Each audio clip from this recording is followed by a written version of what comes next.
Uno de los puntos fuertes de la crítica de Castro Gómez al latinoamericanismo es que su perspectiva crítica de la modernidad parte de una visión demasiado vaga y genérica de la modernidad y que lleva hacia deshistorizar los discursos y termina colocando entonces bajo una misma categoría esta de modernidad formas de pensamiento en realidad muy diversas entre sí, como vimos en el caso de Roy, que él establece una línea de continuidad entre el pensamiento romántico del siglo XIX de Alberdi y el latinoamericanismo que surge ya en el siglo XX con Vasconcelos, etcétera, ¿no? Con las corrientes espiritualistas que son las que él centralmente analiza, ¿no? Y de este modo dice, se pierde de vista que en realidad el romanticismo, el pensamiento romántico del siglo XIX y el espiritualismo del siglo XX ya parten de la base de regímenes de saber ya muy distintos entre sí. Y el problema es que esta genealogía entonces que termina trazando termina siendo claramente arbitraria y obliga a dejar de lado todo aquello de aquellas obras de los autores que analizan que no encaja dentro de esos esquemas propios de esta lógica binaria. Como vimos, esta oposición entre positivismo y espiritualismo, entre el pensamiento más europizante y un pensamiento más proclive a tomar en cuenta la realidad latinoamericana. Bueno, la visión de Castro Gómez del episteme moderno, sin embargo, sigue siendo todavía también demasiado vaga, y en esto tiene que ver también con un problema en el propio texto que se basa en el propio proyecto genealógico de Foucault, que es algo que trabajé en otro lado, ¿no? Bueno, para distinguir, por ejemplo, qué separa el pensamiento romántico decimonónico del espiritualismo del siglo XX, tenemos que observar aquello que se pierde de vista también en este enfoque genealógico, que es el quiebre epistémico que se produjo a fines del siglo XIX y comienzos del siglo XX, que es justamente esto lo que va a dar lugar a la emergencia de la filosofía latinoamericanista, es decir, si analizamos cómo se recompuso el universo conceptual en ese periodo, solo así podemos comprender cuál es ese suelo de saber a partir de la cual esta filosofía latinoamericanista surge y se sostiene, ¿no? Aquel suelo, como decía Cush, en la que ésta se encuentra parada. Bueno, y que contrariamente a lo que imagina Kush, no es verdaderamente ningún ilusorio ser latinoamericano. Bueno, esto vimos ya en videos anteriores en este curso, así que no voy a detenerme mucho en esto.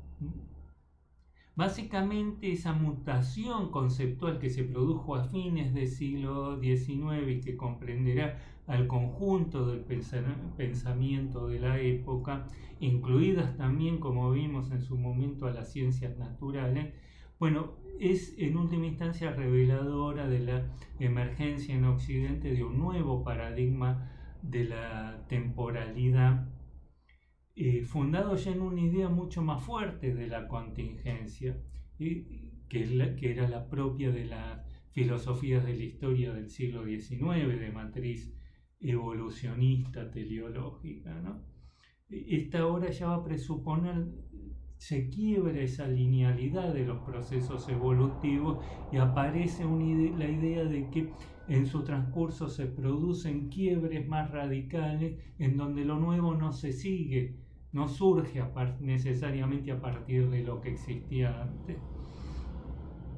Bueno, un ejemplo que dábamos entonces de cómo esto se observa en los distintos planos del pensamiento, incluidas las ciencias naturales, es también la nueva disciplina que surge entonces, que es la electrodinámica, la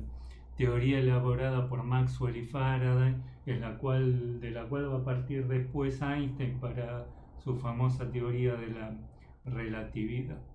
En la teoría de Maxwell y Faraday, los campos electromagnéticos ya no son meros agregados de elementos, sino conjuntos de relaciones que conforman sistemas integrados de fuerzas interactuantes. Es decir, se pasa de una física de los elementos a una física de los campos. Esto es contemporáneo también a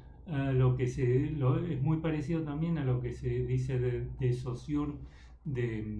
respecto del lenguaje también, si recuerdan. Como les decía, esto se da en todos los planos del pensamiento, tanto en las disciplinas humanísticas como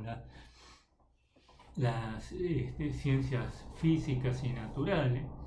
Se pasa a una concepción estructural, ¿no? Ya de Saussure decía, el lenguaje no es sustancia sino forma. Bueno, ahora, tales sistemas aparecen entonces como constelaciones de elementos sumamente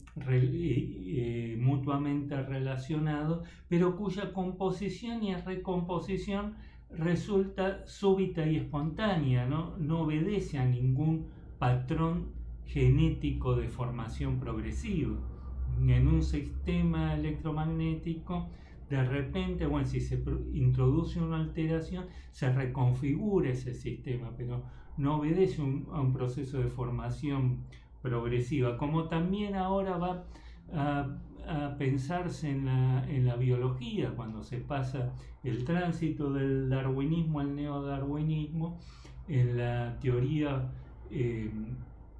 propuesta por Hugo de Vries en el año 1900, plantea esto, que las mutaciones a nivel genético se dan de forma súbita, global y azarosa, y en todo caso las selecciones a posteriori, pero no responden tampoco a ningún patrón de desarrollo evolutivo inherente, ¿no? Bueno, en este contexto entonces la noción de totalidad o estructura se desprende de la idea de finalidad o función, bueno, disociando entonces de sincronía de diacronía. Los procesos evolutivos se separan entonces de la dinámica inherente de los sistemas, orientado únicamente hacia la reproducción de su propia lógica inherente o su propio equilibrio inherente u homeostasis. Los sistemas solo tienden a reproducirse a sí mismos. Por lo tanto, ya quebradas las nociones evolucionistas teleológicas del siglo XIX, es decir, privados ya los sistemas de todo impulso inherente hacia su autotransformación, el cambio solo podría venir, la contingencia solo le podrá venir ahora a los sistemas de una instancia trascendente a los mismos, es decir, va a ser la emanación de algún ámbito de subjetividad trascendente, de un ser que les preexiste, un ego, como decía Husserl, un ego trascendental anterior a la distinción entre sujeto y objeto, que para Husserl era la instancia precategorial y presimbólica de institución de sentidos primitivos de realidad.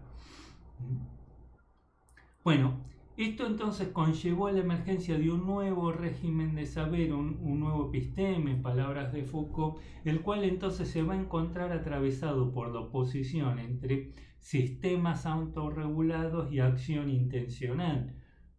Esto, bueno, como habrán visto en la primera parte del curso, está muy relacionado con los planteos de Skinner, Koselleck también. Bueno, entre estructuras y subjetividad trascendental. Bueno, en la terminología de la época se va a plantear en términos de una oposición entre formas y vida, que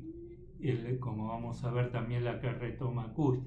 Hay una frase de Lukács anterior a su adhesión al marxismo, en un texto que está recopilado en su libro de El alma y la forma, justamente, que es un texto dedicado a Kierkegaard, que de alguna forma sintetiza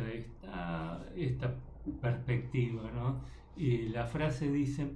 las formas estallan al estrellarse contra la vida. Las formas son los modos institucionalizados de saber y también de los modos de vida, mientras que la vida es aquello que emerge permanentemente, trastocando, irrumpiendo desde afuera y trastocando esas cristalizaciones empíricas, esos sistemas que, como les decía ahora, ya no contienen dentro de sí el principio de su propia autotrascendencia, autotransformación. Ese es el gran quiebre que se produce entre fines del siglo XIX y comienzos del siglo XX. Bueno, y es acá entonces que encontramos también cuál es ese suelo en el cual el discurso de Kusch se apoya y desde el cual él lee las culturas nativas. Bueno, el procedimiento conceptual característico de toda esta vertiente de pensamiento va a ser básicamente retraducir en términos latinoamericanistas ese conjunto de antinomias que son propias en realidad al régimen de saber del siglo XX, que, como les dije, surge de la quiebra de las visiones evolucionistas teleológicas del siglo XIX y que se va a encontrar tensionado por esta oposición entre sistemas autorregulados y subjetividad trascendental. Bueno, el resultado en el caso de Kusch va a ser este que les voy a mostrar ahora.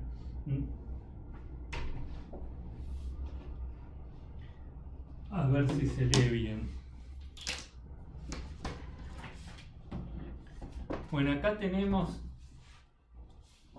esta oposición entre sistemas autorregulados y subjetividad trascendental, que es la antinomia de base. Los sistemas son para él la expresión del ser que se oponen a la del estar, que a su vez se despliega en toda una serie de antinomias correlativas. Vemos acá que es Europa, América Latina, la razón, el mundo de la vida, la ciencia y la filosofía por un lado, que se oponen al saber popular por otro, la abstracción versus la intuición, la cosificación, que es propia de la razón occidental de Europa, del ser, que se va a oponer a la subjetivación, la aculturación, que es la absorción del estar por parte del ser, se opone a la fagocitación, que es el proceso inverso, una suerte de antropofagia, la asimilación del ser por parte del estar. Bueno, y finalmente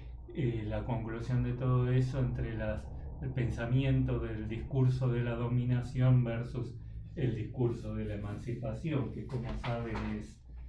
es el punto hacia el cual converge toda esta filosofía latinoamericanista en todas sus variantes. Bueno, entonces, básicamente, resumiendo, Kusch encuentra en el Aymara la expresión de un sustrato de humanidad originaria, que es esta, que es donde afinca la vida, el mundo de la vida, ¿no? Y a través de él, de la cultura aymara, es que él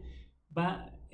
a acceder a ese ámbito preóntico que es el ontológico para Heidegger, en su famosa distinción entre lo óntico y lo ontológico, entre el ser ahí, el Dasein, y los entes, los modos en que ese ser se expresa, se manifiesta, sin que nunca se agote, nunca puede identificarse plenamente. Ese ser siempre permanece más allá de los modos de su expresión cosificada, entificada, ¿no? Ese estadio más primitivo que es inaccesible a la razón, inasible conceptualmente, que es el que anida para el Kusch un potencial emancipador, es lo que él va a acceder, asegura, a través de su acercamiento al saber popular y en particular a la cultura aymara. Pues, sin embargo, en su propio discurso se revela ya su misma extrañeza respecto de su objeto. En definitiva, en el propio intento de darle la voz al otro, al nativo, se descubre hasta qué punto el que lo hace es ajeno a aquello respecto de lo cual habla. En definitiva, para Kush, el nativo sigue siendo un ser genérico y abstracto. Su discurso sigue preso de la idea de una totalidad cultural. De la Aymara de Kush podría decirse lo mismo que dice Vincent Crapanzano en su crítica a Clifford Geertz en el libro Hermes Dilema, cuando dice: cuando usted le atribuye vergüenza o ironía a un nativo, ¿a quién se refiere? ¿A un balinés? Bueno, Geertz estaba estudiando la cultura balinesa, ¿no? Se refiere a un balinés, a todos los balineses, es como si fueran todos iguales, ¿no? Seres clones, todos los nativos son como clones, ¿no? Y que a partir de un informante ya sabe lo que piensan todos, ¿no? Bueno, para Kush ocurre lo mismo, los dichos de su informante, en este caso Santa Cruz Pachacuti, que en realidad los dichos de su informante, que él los va a retraducir según sus propias categorías, como vimos, que obviamente no son ya las de su informante. Bueno, para él entonces esas categorías serían válidas y compartidas no solo por todos los miembros de su comunidad, sino incluso también por otros muy distantes para ello, como tanto en términos geográficos como culturales, serían válidos, no sé, para los tlaxcaltecas del Valle de México. Ese supuesto ser nativo que allí se expresaría, además no solo comprendería a la totalidad de los habitantes del suelo americano, al menos latinoamericano, sino también que se va a mantener siempre idéntico a sí mismo desde antes de la conquista hasta el presente. Kush no duda de que los dichos de este informante refieren a un saber ancestral que se remiten a un pasado remoto y se mantuvo inmutable hasta el día de hoy, de un pasado remoto en realidad difícilmente ubicable en el tiempo, porque nunca nos aclara del todo bien de dónde y de cuándo viene. Si fue antes de la conquista, sí, pero antes de la conquista, ¿cuándo? Por ejemplo, si fue antes del avance del Imperio Incaico, ¿no? Bueno, en definitiva, estas precisiones históricas son totalmente irrelevantes para este discurso, justamente porque para esta vertiente del pensamiento la historia no existe, ¿no? El punto fundamental, sin embargo, aunque las vertientes historicistas y fenomenológicas de la filosofía latinoamericanista son opuestas entre sí, al mismo tiempo van a ser indisociables del momento que ambas se instalan en un mismo suelo categorial. Que por debajo de su antagonismo subyace un régimen de saber común y que explica en última instancia esta oscilación permanente en el discurso latinoamericanista entre una y otra variante, que es lo que vamos a ver en la siguiente parte.